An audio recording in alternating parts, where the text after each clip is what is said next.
welcome to the Luke Lunchtime Takeaway. We're going through Luke's Gospel week by week and looking at a nugget of the story each week.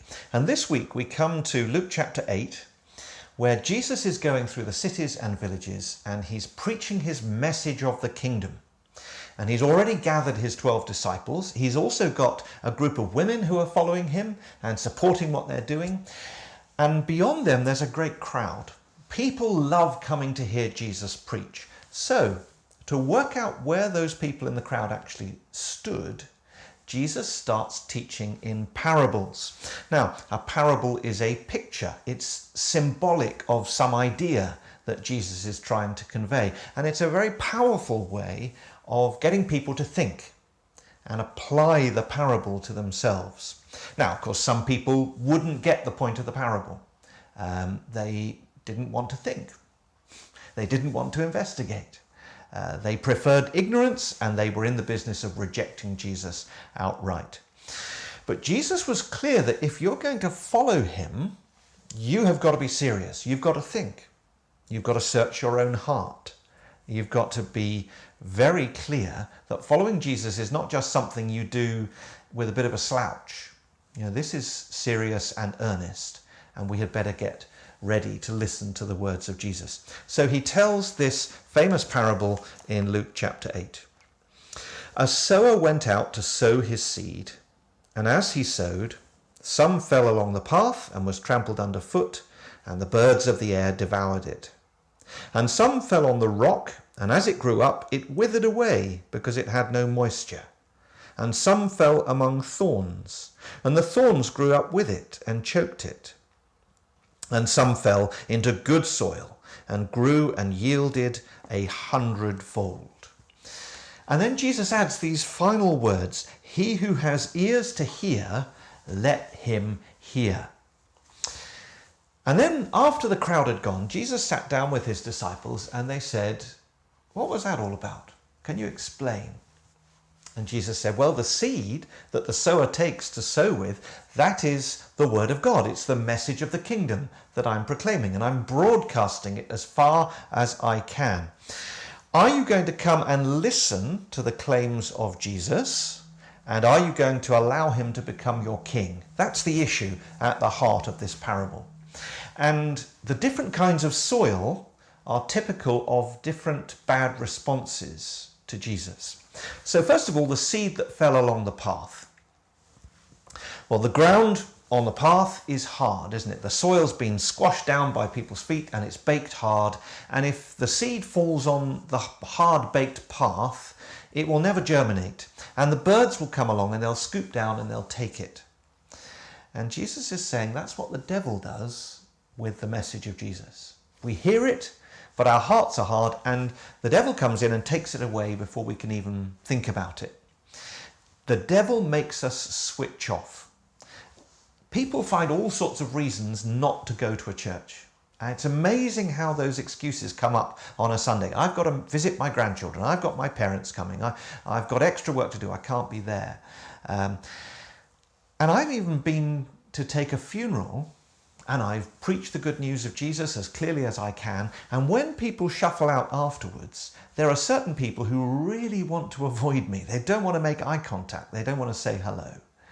There are some people who just reject it out of hand from the start.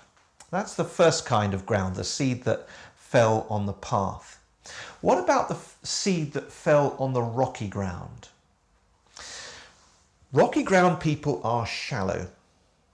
They don't really have any depth about anything in their lives. So they hear the message of Jesus and they say, oh, that sounds good. Yeah, I'll be a Christian. And maybe they just do that because they want to go along with lots of other people. You know, maybe some of their friends have become Christians and they don't want to upset them. So they say, yes, I'll be a Christian as well. Maybe their parents are Christians. Maybe they've grown up in a church youth group and they've seen other members of the youth group say that they've become Christians and they've been baptized, and they want to do the same as well. The problem is that each time the message fails to go into their heart. And so the seed that falls among the rocks has no root, no depth. You know, it's all very good on the surface, but it doesn't actually go anywhere down into the heart. And that sort of apparent faith, faith on the surface, just withers away when the going gets tough. What about the seed that fell among the thorns? Now, the interesting thing about thorny ground is that it's very fertile. That's why the thistles and the thorns grow there in the first place. And these people, therefore, are people who are very open to ideas and very open to the idea of adopting something new in their lives. They like change. They want to do new things. They're interested and they listen. The problem is they've got too many other things going on in their lives and they take over.